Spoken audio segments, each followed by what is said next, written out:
بسم اللہ الرحمن الرحیم۔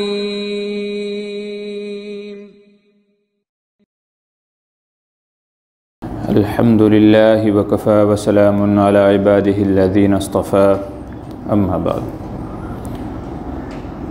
اعوذ باللہ من الشیطان الرجیم، بسم اللہ الرحمن الرحیم۔ یا ایہا الذین آمنوا اطیعوا اللہ واطیعوا الرسول وأولی الأمر منکم فإن تنازعتم فی شیء فردوه إلی اللہ والرسول إن كنتم تؤمنون بالله واليوم الآخر ذلك خير وأحسن تأويلا، صدق الله العظيم۔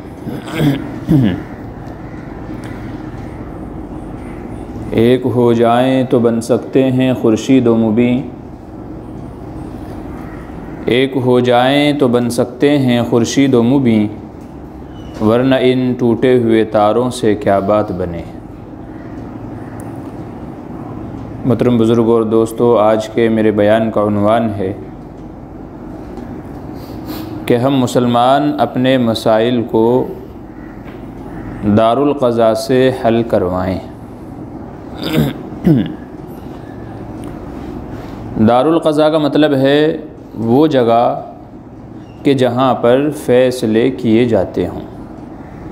دار کے معنی گھر، قضاء کا مطلب ہے فیصلے، دارالقضاء۔ جو فیصلے کرتا ہے اسے قاضی کہا جاتا ہے، قاضی دارالقضاء۔ یہ دارالقضاء یہ اسلامی اصطلاح ہے۔ اس کا مطلب ہوتا ہے کہ اسلامی عدالت اور شرعی عدالت۔ اللہ تبارک و تعالی نے انسانوں کے مزاج میں جھگڑا، ناراضگی، فتنہ انگیزی، یہ ساری چیزیں اللہ نے رکھی ہیں۔ چونکہ انسان کو جو عناصر اربعہ سے بنایا گیا ان میں سے ایک آگ ہے، اور آگ کی فطرت ہے اوپر کی طرف جانا، گرم ہونا۔ بعض علماء کہتے ہیں کہ انسان کے مزاج میں جو یہ جھگڑا، گرمی، یہ سب ہے، یہ اسی آگ کی وجہ سے ہے۔ خود اللہ تبارک و تعالیٰ نے قرآن مجید میں انسان کی فطرت بیان فرمائی، جھگڑالو ہے، الد الخصام، بہت جھگڑالو ہے۔ کہیں پر کہا گیا بڑا جلد باز ہے، ان الانسان خلق عجولا، بڑا جلد باز پیدا کیا گیا ہے۔ کہیں پہ اسے تکبر کرنے والا بتایا گیا، کہیں پہ اسے حسد کرنے والا بتایا گیا، کہیں پہ اسے فتنہ پھیلانے والا بتایا گیا۔ کئی ساری ایسی چیزیں اللہ تبارک و تعالیٰ نے انسانی نیچر اور فطرت کی بیان فرمائی کہ یہ چیزیں جب معاشرے میں رہتے ہوئے انسان کے اندر سے نکلتی ہیں، ظاہر ہوتی ہیں، تو اس کے نتیجے میں لڑائی جھگڑے کی نوبت آتی ہے۔ اللہ تبارک و تعالیٰ نے جب فرشتوں کے سامنے یہ ذکر کیا تھا کہ میں ایک انسان بنانے والا ہوں، زمین میں اپنا نائب، اپنا خلیفہ، اسسٹنٹ بنانے والا ہوں، تو فرشتوں نے یہی کہا تھا کہ مالک آپ ایسی مخلوق کو بنانا چاہتے ہیں جو زمین میں جا کر کے جھگڑا کرے گا، فساد کرے گا، قتل و غارت گیری کرے گا؟ آپ ایسی مخلوق کو پیدا کرنا چاہتے ہیں؟ تو عرض کرنے کا مطلب یہ ہے کہ اللہ نے انسان کو بنایا ہی ایسا ہے کہ اس کے مزاج، اس کی فطرت میں، اس کے نیچر میں جھگڑے، لڑائیاں، ناراضگیاں، یہ چیزیں ہیں۔ اب مسئلہ یہ ہے کہ اگر اس طرح کے معاملات کو حل نہ کیا جائے، چونکہ اس طرح کی چیزیں تو پیش تو آئیں گی، جب خود قرآن کریم کا فیصلہ ہے، اللہ نے انسان کو بنایا ویسا ہے، تو اس طرح کی چیزیں پیش تو ضرور آئیں گی۔ اب اگر ان کو صحیح طریقے سے حل نہ کیا جائے، ان کا صحیح سولوشن نہیں نکالا گیا، تو معاشرہ لڑائیوں اور جنگوں کی نظر ہو جائے گا۔ اس لیے آج سے نہیں بلکہ جب سے دنیا بنی ہے تب سے اس طرح کے لڑائی جھگڑوں کے معاملات میں کسی تیسرے بندے کو فیصل اور جج کی حیثیت سے بنانا چلا آ رہا ہے۔ آپ نے سنا ہوگا کہ جب حابیل و قابیل کے اندر آپس میں کسی بات کو لے کر کے تنازع ہوا تو انہوں نے اپنا جج کس کو بنایا؟ اللہ تعالیٰ کو، کہ چلو اللہ کی بارگاہ میں اپنے اپنے قربانی پیش کرتے ہیں، جس کی قربانی قبول ہو گئی فیصلہ اس کے حق میں ہوگا۔ تو جج کسے بنایا؟ اللہ رب العزت کو، کہ وہاں جا کر کے دیکھتے ہیں کس کے حق میں فیصلہ ہوتا ہے۔ اس وقت سے لے کر کے آج تک کے دنیا کے ہر مذہب میں، ہر ملک میں، ہر برادری میں، ہر خاندان میں کسی تیسرے کو فیصل بنانا، جج بنانے کا نظام چلا رہا ہے، اور اسی کی وجہ سے بہت سارے جھگڑے ختم ہو جاتے ہیں۔ ورنہ انسان کا مزاج یہ ہے کہ ذرا ذرا سی بات پر آپس میں دست و گریباں، لڑائی جھگڑے، یہاں تک کہ خون خرابے کی نوبت پیش آ جاتی ہے۔ تو اگر ان معاملات کو صحیح طریقے سے حل نہیں کیا گیا، ظاہر سی بات ہے کہ فیصل کسی تیسرے شخص کو بنانا پڑے گا، جو انصاف کی بات کہہ سکے، جو حق بات کہہ سکے، کسی کی طرفداری نہ کرے، تو صحیح فیصلہ ہوگا، اور اسی فیصلے پر دونوں فریق بھی راضی ہوں گے۔ ورنہ اگر کسی کو طرفدار کو فیصل بنا دیا گیا، جج اور حاکم بنا دیا گیا، تو فیصلہ صحیح نہیں ہوگا، انصاف کے اوپر مبنی نہیں ہوگا، اور دوسرا فریق اس کو مانے گا بھی نہیں۔ اس لیے شریعت نے نظام عدل اور نظام قضا کو رکھا، تاکہ بالخصوص مسلمانوں کے اندر آپسی جو جھگڑے، جو اختلافات ہوں، ان کو دفع کیا جا سکے، ان کو ختم کیا جا سکے، کیونکہ تمام مسلمان ایک جسم کے مانند ہیں، ملت واحدہ، ایک امت ہیں۔ اگر ان میں اختلافات پیدا ہو جائیں گے تو وہ یکتائی ان کے اندر نہیں رہے گا، اور جب اتحاد و اتفاق نہیں رہے گا تو ان کا شیرازہ بکھر جائے گا، اور پھر نتیجہ یہ ہوگا کہ اکیلے اکیلے کو کوئی بھی اچک لے گا، کوئی بھی حیران و پریشان کر دے گا۔ اور جب متفق متحد رہیں گے تو ان کے اندر ایک مضبوطی، ان کا ایک رعب، ان کا ایک دبدبہ ہوگا۔ اس لیے کہا گیا کہ اگر کبھی آپس میں جھگڑے ہو جائیں تو ان کو شرعی عدالت میں لے جا کر کے، دارالقضاء کے اندر لے جا کر کے اپنے آپسی معاملات کو جلدی سے جلدی حل کر لیا جائے۔ اور اس کو ایمان کی بنیاد قرار دیا گیا کہ ایسا کرنا عین ایمان ہے۔ یا ایھا الذین آمنوا، اے لوگو جو ایمان لائے۔ اللہ تعالیٰ قرآن کریم میں کیا فرما رہے ہیں؟ اے ایمان والو، اطیعوا اللہ و اطیعوا الرسول، اللہ کی اطاعت کرو، اس کے رسول کی اطاعت کرو، وَأُولِي الْأَمْرِ مِنْكُمْ، اور اپنے حاکموں کی۔ اولی الامر کے الگ الگ معنی الگ الگ موقع کے اعتبار سے علماء کرتے رہتے ہیں۔ اولی الامر سے مراد وہ لوگ ہیں کہ جن کو ہم نے معاملات سونپ دیے ہوں، اس میں علماء بھی داخل ہیں کہ ہم ان سے مسائل پوچھتے ہیں، وہ فیلڈ ہم نے سیکشن ان کے حوالے کر دیا ہے۔ اس کے اندر مفتیان اکرام بھی ہیں، ائمہ اکرام بھی ہیں کہ نمازوں کے مسئلے ہم نے ان کے سپرد کر دیے ہیں، اور اس میں ہمارے حاکم لوگ بھی ہیں، بادشاہ لوگ بھی اس کے اندر داخل ہیں کہ ہم نے اپنے معاملات، سوشل چیزیں ان کے سپرد کر دی ہیں۔ اللہ کی اطاعت کرو، اس کے رسول کی اطاعت کرو، اور جو تمہارے اندر حاکم ہیں ان کی بھی اطاعت کرو۔ اس میں علماء، فقہاء، مجتہدین، ائمہ اکرام، یہ سارے لوگ اس کے اندر شامل ہیں۔ وَأُولِي الْأَمْرِ مِنْكُمْ، ان کی اطاعت کرو۔ فَإِن تَنَازَعْتُمْ فِي شَيْءٍ، اگر کسی معاملے میں جھگڑا ہو جائے، نزاع ہو جائے، فَرُدُّوهُ إِلَى اللَّهِ وَالرَّسُولِ، اسے اللہ اور اس کے رسول کی طرف لوٹاؤ۔ لوٹانے کا مطلب یہ ہے کہ اللہ اور اس کے رسول کے پاس اپنے مقدمات لے جا کر کے اس کو حل کراؤ۔ اب اس زمانے میں اللہ کے رسول صلی اللہ علیہ وسلم تو ہے نہیں، تو اگلا جو جز ہے وَأُولِي الْأَمْرِ مِنْكُمْ، حاکموں کے پاس اپنے معاملات کو لے کر کے جاؤ، قاضی کے پاس اپنے مسئلے کو لے کر کے جاؤ، مفتیان کرام کے پاس اپنے مسائل کو لے کر کے جاؤ، علماء دین کے پاس اپنے مسائل کو لے کر کے جاؤ، اور پھر ان کو چاہیے کہ وہ فیصلہ کریں قرآن و حدیث کے مطابق۔ فردوہ الی اللہ والرسول، دراصل علماء، قاضیوں، مفتیوں سے مسائل کو حل کروانا بھی اللہ اور اس کے رسول سے مسائل کو حل کروانا ہے، چونکہ یہ لوگ بھی اپنے گھر سے تو مسئلے بتائیں گے نہیں، قرآن و حدیث کی روشنی میں ہی آپ کو مسئلہ بتائیں گے اور آپ کے مسائل کا حل کریں گے، تو گویا آپ کے مسئلے اللہ اور اس کے رسول ہی حل فرما رہے ہیں۔ تو یہ کہا گیا کسی معاملے میں جھگڑا ہو جائے، نزاع ہو جائے، فردوہ الی اللہ والرسول، اللہ اس کے رسول کے پاس اپنے معاملات کو لے کر کے جاؤ۔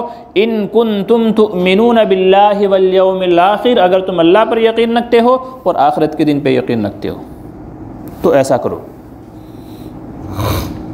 اور اگر اللہ پہ یقین نہیں ہے، آخرت کے دن پہ یقین نہیں ہے، تو پھر ٹھیک ہے، کرو جو کرنا ہے۔ یعنی اگر تمہارے اندر ایمان ہی نہیں ہے، تم مومن نہیں ہو، مسلمان نہیں ہو، تو پھر تمہاری مرضی ہے، جہاں چاہے جاؤ۔ لیکن اگر ایمان والے ہو، مسلمان ہو، تو اپنے معاملات کو کہاں لے کر کے جاؤ؟ اللہ اور اس کے رسول کی طرف۔ ذالک خیر، یہیں پر بس نہیں کیا، آگے بتایا گیا کہ خیر اسی میں ہے، ذالک خیر، اسی کے اندر خیر ہے، واحسن تاویلا، یہ بہت بہترین طریقہ ہے، بہت بہترین راستہ ہے، یہاں سے جو آپ کو سلوشن ملے گا، جو حل ملے گا، وہ سب سے بہتر ہوگا۔ اللہ تبارک و تعالیٰ نے قرآن مجید میں پہلے انبیاء کرام کو بھی یہی حکم دیا گیا تھا، پہلے جو کتابیں اتری ان میں بھی یہی حکم تھا۔ یا داؤد، حضرت داؤد علیہ السلام کو کہا جا رہا ہے، یا داؤد انا جعلناک خلیفۃ فی الارض، ہم نے آپ کو زمین میں خلیفہ بنایا، حکمرانی آپ کو دی، بادشاہت آپ کو دی، مال و دولت آپ کو دیا، فاحکم بین الناس بالحق، حق کے ساتھ، انصاف کے ساتھ لوگوں کے درمیان فیصلہ کرو۔ کوئی معاملہ آتا ہے، کوئی مسئلہ آتا ہے، تو انصاف کے ساتھ لوگوں کے درمیان میں فیصلہ کرو۔ علماء فرماتے ہیں کہ یہاں وہ لوگ کہ جن کے سپرد کوئی معاملہ کیا جائے، کسی کو قاضی بنایا جائے، فیصل بنایا جائے، تھرڈ پارٹی جس کو بنایا جائے، بھائی آپ ہمارے درمیان میں فیصلہ کر دے، کیا کرنا چاہیے، کیا نہیں کرنا چاہیے، یہاں اس کی بھی بہت بڑی ذمہ داری ہے کہ وہ کسی کی طرفداری نہ کرے، یہ میرا رشتہ دار ہے، دوست ہے، مجھے کھلاتا پلاتا ہے، نہ، طرفداری نہیں کرنی ہے۔ آپ کو پتہ ہے امام ابو حنیفہ رحمۃ اللہ علیہ، ان کو کوڑے مارے گئے، اتنا بڑا جلیل القدر فقی، اتنے بڑے عالم دین، بزرگ، اولیاء اللہ، ان کو کوڑے مارے گئے۔ کیوں مارے گئے؟ کیا خلیفہ وقت کی ان سے کوئی دشمنی تھی، انہوں نے کسی کا برا کیا تھا؟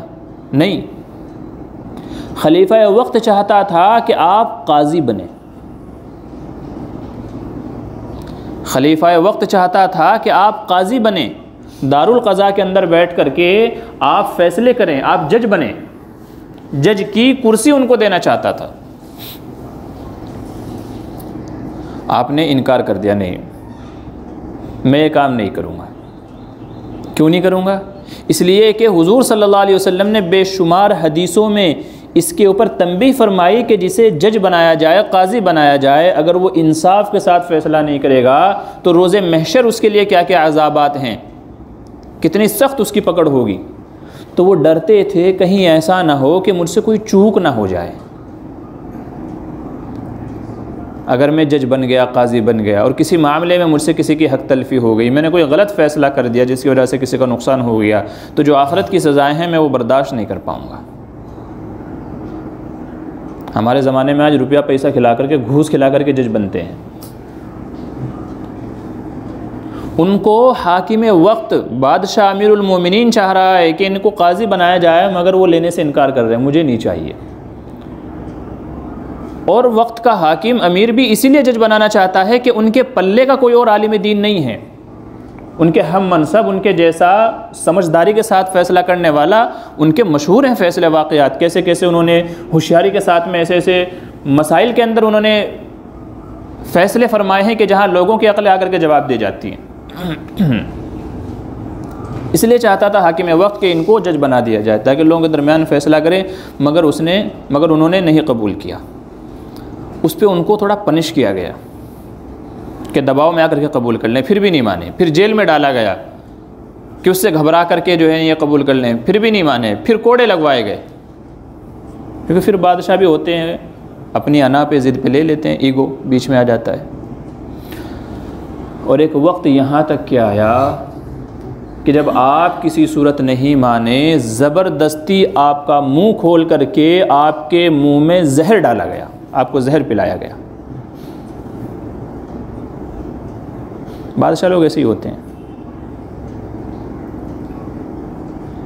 بادشاہ کیا، جو بھی کسی معاملے میں کسی کا حاکم امیر والی ہوتا ہے، بات گھر کے ذمہ دار مرد حضرات، یہ مردوں کے اندر ہے، مردوں کی فطرت ہے، ایگو پہ بات لے لی، پھر چاہے رشتے ٹوٹیں یا کچھ بھی ہو جائے، پھر انجام کی پرواہ نہیں کرتے۔ ایگو پہ بات آ گئی، پھر پورا ملیا میٹ کر دیں گے، تباہ و برباد کر ڈالیں گے۔ وہ تو بادشاہ تھا، ایگو پہ بات لے لیا، میری بات نہیں مانے گا۔ تو یہاں تک کہ ہوا کہ جب نہیں مانا تو زبردستی ان کو زہر پلایا گیا، اور اس زہر کی وجہ سے ان کی موت ہوئی، اور جیل میں سے ان کا جنازہ نکلا۔ امام ابو حنیفہ رحمۃ اللہ علیہ، جن کی ہم پیروی کرتے ہیں، جن کی پیروی کرنے کی وجہ سے ہم حنفی کہلاتے ہیں۔ حنفی، ہم کون ہیں؟ حنفی المسلک۔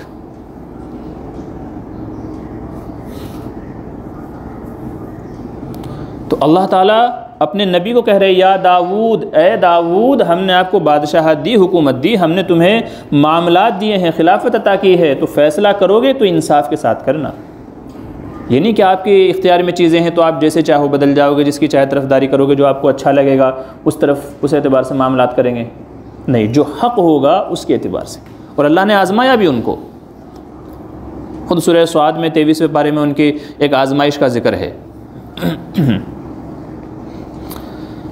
بہرحال حضرت موسیٰ علیہ السلام کو کہا گیا، انا انزلنا التورات، ہم نے تمہارے اوپر تورات کو نازل کیا، فیہا ھدی و نور، اس میں ہدایت بھی ہے، روشنی بھی ہے، یحکم بہا النبی، اس کے ذریعے سے لوگوں کے درمیان میں فیصلے کرنے ہیں۔ یہ جو کتاب ہے اس میں سے دیکھ دیکھ کر کے لوگوں کے معاملات میں آپ کو فیصلے کرنے ہیں۔ تو عرض کرنے کا مطلب یہ ہے کہ پہلی امتوں میں، پہلی شریعتوں میں، پہلے زمانوں میں یہ نظام قضا، عدالتوں کا، ججوں کا یہ نظام چلا رہا ہے، اور اسی کی وجہ سے ہے کہ معاشرے میں ایک بیلنس بنا ہوا ہے، اور اسی کی وجہ سے کمزور پر کوئی طاقتور ظلم نہیں کرتا ہے، کوئی مالدار غریب پر ظلم نہیں کرتا ہے، کوئی کسی کی حق تلفی نہیں کرتا ہے، اسی نظام کی وجہ سے، کیونکہ اس کو پتہ ہے کہ اگر میں غلط کروں گا تو معاملہ وہاں جائے گا۔ اور وہ جو نظام قضا ہے، نظام عدل ہے، وہ سب سے اوپر ہے، اس سے نہ کوئی امیر بچے گا، نہ غریب بچے گا، نہ کوئی طاقتور بچے گا، نہ کوئی کمزور بچے گا۔ وہاں سے جو فیصلہ ہوگا انصاف کے ساتھ ہوگا۔ اسی وجہ سے سماج میں نظام بنا ہوا ہے، بیلنس بنا ہوا ہے۔ اور جن ممالک کے اندر اس کے اندر گڑبڑی ہے، نظام عدلیہ، کورٹ کچہریوں میں جہاں پہ انصاف کے ساتھ فیصلے نہیں ہوتے ہیں، وہاں آپ دیکھیں گے سب سے بدتر حالات اس ملک کے ہیں۔ کہنے کی ضرورت نہیں ہے، آپ سمجھدار ہیں، کیونکہ پتہ ہے آپ غلط کر لو سزا نہیں آپ کو ملے گی، آپ کی آرتی اتاری جائے گی، آپ کو ٹکٹیں دی جائیں گی الیکشن لڑنے کے لیے اگر آپ غلط کریں گے تو جہاں کا یہ نظام ہے کہ جہاں پہ انصاف نہیں ہے، طرفداری ہے، اپنا پن دیکھا جاتا ہے، اپنی پارٹی، اپنی برادری، اپنا خاندان، اپنا مذہب جہاں پہ دیکھا جاتا ہے، وہاں انصاف نہیں ہوتے ہیں، وہاں سب سے بدتر حالت ہے۔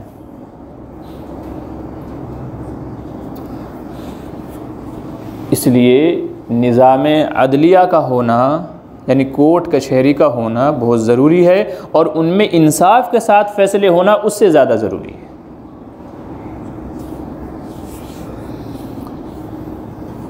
اللہ تبارک و تعالیٰ نے قرآن مجید میں مسلمانوں کو یہ حکم دیا ہے کہ آپ اپنے آپ سے معاملات کو قرآن و حدیث کے مطابق حل کر لیا کریں۔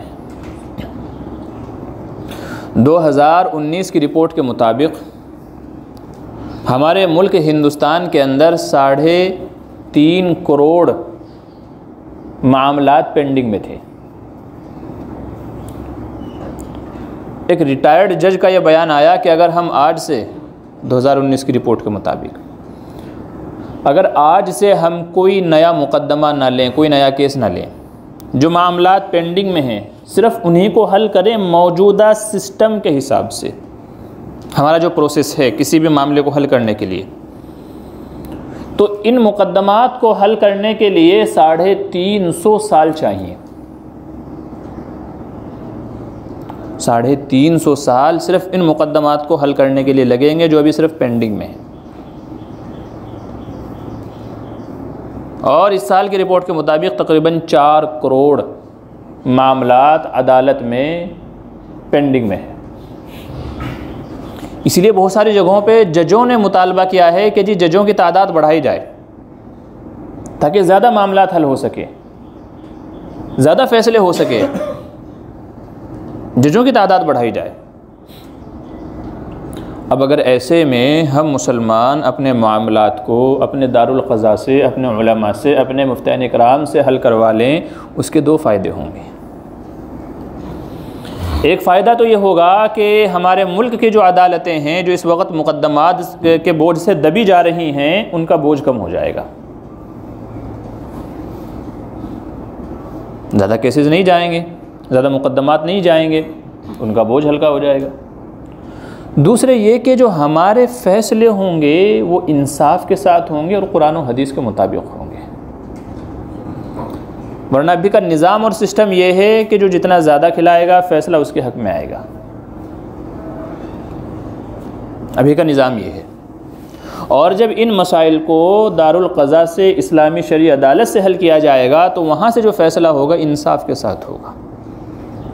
اور تیسرا ایک فائدہ یہ ہوگا کہ آپ کے مقدمات میں اتنی تاخیر نہیں ہوگی کہ چپلیں گھس جاتی ہیں اور اس کے اوپر روپیہ پیسہ لگاتے لگاتے گھر، دکان، مکان سب بک جاتے ہیں، مگر پھر بھی وہ فیصلے نہیں ہوتے ہیں جو انصاف پر مبنی ہوں۔ آپ کے مسائل جلدی حل ہوں گے، انصاف کے ساتھ آپ کے مسئلے حل ہوں گے، اور سب سے بڑی بات یہ کہ گھر کے معاملات گھر کے اندر ہی رہیں گے۔ آج ہر کوئی وائٹ کالر رہنا چاہتا ہے، تو اپنے معاملات کو وائٹ کپڑے پہننے والوں کے پاس لے کر کے جائیں، یعنی علماء کے پاس لے کر کے جائیں۔ اور جو بلیک کوٹ پہنتے ہیں، کالے من کالے تن، وہ آپ کو اندھیروں میں ہی لے کر کے جائیں گے۔ وہ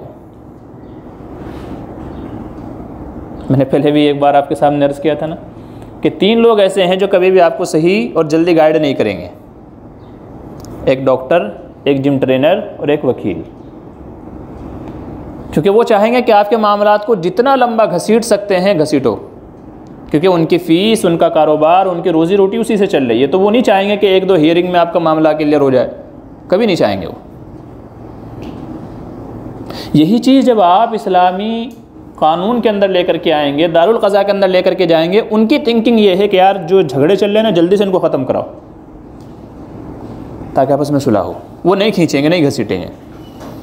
دوسرے، وہاں کی فیسز کے مقابلے میں یہاں صرف برائے نام، بہت ساری جگہوں پہ تو وہ بھی نہیں لیتے، آپ کے معاملات حل ہو گئے، آپ کے اندر صلح ہو گئی ہے، یہ سب سے بڑی بات ہے۔ برائے نام فیس کے نام پہ کچھ لیا جاتا ہو تو لیا جاتا ہو، بہت معمولی سی رقم۔ اس لیے آج کے حالات میں یہ انتہائی ضروری ہو گیا ہے کہ ہم اپنے اپنے علاقوں میں دارالقضاء کا نظام قائم کریں، اور اس سے زیادہ ضروری یہ ہے کہ اپنے معاملات کو بھی وہاں لے کر کے جائیں۔ All India Muslim Personal Law Board ایک زمانے سے ہے، ایک زمانے سے قائم ہے، لیکن کتنے معاملات وہاں جاتے ہیں آپ ان سے رپورٹ معلوم کر سکتے ہیں۔ اس کے علاوہ اور بہت ساری جگہوں پر اس طرح کے دارالقضاء بنے ہوئے ہیں، علماء بیٹھتے ہیں، مفتیان اکرام بیٹھتے ہیں، کوئی ہمارے پاس مسائل کو لے کر کے آئے تو قرآن و حدیث کی روشنی میں ان کے مسئلوں کا حل بتائیں، کتنے لوگ لے کر کے جاتے ہیں۔ آج طلاق کی وجہ سے گھروں میں جھگڑے ہیں، خلا کی وجہ سے گھروں میں جھگڑے ہیں، میراث کو لے کر کے گھروں میں جھگڑے ہیں، اور یہ جھگڑے جب وہاں جائیں گے ادھر عدلیہ پہ بوجھ بنے گا، فیصلے صحیح نہیں ہوں گے۔ اور یہی مسائل جب آپ اپنے دارالقضاء کے اندر لے کر کے جائیں گے، مسلم پرسنل لاء بورڈ کے اندر لے کر کے جائیں گے، تو آپ کے مسائل صحیح اور جلدی حل ہوں گے۔ بعض تواریخ کے اندر لکھا ہوا آتا ہے کہ عمر فاروق کو عمر فاروق کیوں کہا جاتا ہے؟ آپ صلی اللہ علیہ وسلم کے پاس میں ایک معاملہ آیا تھا جس میں ایک یہودی اور ایک منافق تھا۔ منافق جو ظاہراً اپنے آپ کو مسلمان کہتا تھا مگر اندر سے کافر تھا۔ تو ایک یہودی اور ایک منافق کا کسی معاملے میں جھگڑا تھا، تو وہ حضور صلی اللہ علیہ وسلم کے پاس گئے، تو آپ نے فیصلہ سن کر کے یہودی کے حق میں فیصلہ دیا کہ یہودی اس معاملے میں حق پر ہے، چیز اسے ملنی چاہیے۔ مگر جو منافق تھا اس نے کہا نہیں ہم ایک بار حضرت عمر سے بھی فیصلہ کروائیں گے، چونکہ منافق کو پتا تھا کہ عمر فاروق رضی اللہ عنہ وہ یہودیوں کے بہت مخالف ہیں، یا دوسرے الفاظ میں کہہ لیں غیروں کے بہت مخالف ہیں، بہت سخت ہیں، کٹر ہیں، غیروں کے بڑے مخالف ہیں۔ تو اور میں تو ظاہراً میں تو مسلمان ہوں ظاہر میں، تو اس لیے وہ تو مسلمان دیکھ کر کے چہرہ پٹی دیکھ کر کے میرے مطابق فیصلہ کریں گے۔ تو زبردستی اس یہودی کو لے کر کے گیا کہ چلو عمر فاروق رضی اللہ عنہ سے فیصلہ کرائیں گے۔ چنانچہ ان کے گھر پہ گئے، ان کو بتایا اس طرح کا معاملہ ہے۔ یہودی نے کہہ دیا کہ ہم حضور کے پاس بھی گئے تھے، سرکار دو عالم صلی اللہ علیہ وسلم، محمد نے میرے حق میں فیصلہ کیا ہے۔ یہودی نے بتا دیا کہ آپ سے پہلے ہم وہاں جا کر کے آئے ہیں اور انہوں نے میرے حق میں فیصلہ کیا، مگر یہ مانتا نہیں ہے، کہتا ہے کہ نہیں آپ سے بھی مجھے فیصلہ چاہیے۔ حضرت عمر فاروق رضی اللہ عنہ گھر میں اندر گئے، تلوار لے کر کے آئے اور منافق کی گردن اڑا دی کہ حضور سے فیصلہ لینے کے بعد میں میرے سے فیصلہ لینا آتا ہے، تو میرا فیصلہ یہ ہے، عمر فاروق کا فیصلہ یہ ہے، حضور کے فیصلے کے بعد پھر میری تلوار فیصلہ کرے گی۔ تب حضور نے فرمایا فاروق حق اور باطل کے درمیان فرق کرنے والا۔ فاروق کے معنی کیا ہے؟ حق اور باطل کے درمیان، صحیح اور غلط کے درمیان فیصلہ کرنے والا۔ فرمایا وہ فاروق ہے، اس نے واضح کر دیا صحیح کیا ہے غلط کیا ہے، پوری دنیا کو بتا دیا حق کیا ہے غلط کیا ہے، اس لیے ان کا لقب پڑا فاروق۔ تو عرض کرنے کا مطلب یہ ہے کہ اگر ہمارے درمیان میں آج دارالقضاء کا نظام نہیں ہوگا، آج دیکھیں طلاق کے معاملات میں کتنی بڑی بے احتیاطیاں ہو رہی ہیں، میراث کے معاملات میں کتنی بڑی بے احتیاطیاں ہو رہی ہیں، ہمارے گھروں میں جھگڑے ہیں اس کی وجہ سے، میراث اس کو ملنی چاہیے اس کو ملنی چاہیے، کتنی ملنی چاہیے کتنی نہیں ملنی چاہیے، جو جتنا پیسہ کھلاتا ہے اپنے حق میں فیصلہ کروا لیتا ہے۔ گھر ٹوٹے ہوئے ہیں ان کی وجہ سے۔ اس لیے آج کے حالات میں یہ انتہائی ضروری ہے کہ ہم لوگ دارالقضاء کا نظام قائم کریں اور اپنے معاملات کو، اپنے مقدمات کو وہاں لے کر کے جائیں، تاکہ وہاں سے فیصلے قرآن و حدیث کے مطابق ہوں، انصاف کے ساتھ ہوں، اور جلدی سے جلدی ہمارے فیصلے ہوں اور اللہ اور اس کے رسول کے قوانین کے مطابق ہوں۔ تو انشاءاللہ پھر دیکھیں گھروں کے اندر سکون بھی آئے گا اور اتنے سارے جھگڑے معاملات بھی نہیں ہوں گے۔ اللہ تعالیٰ کہنے سننے زیادہ عمل کی توفیق نصیب فرمائے، آمین ثم آمین۔ بسم اللہ الرحمن الرحیم۔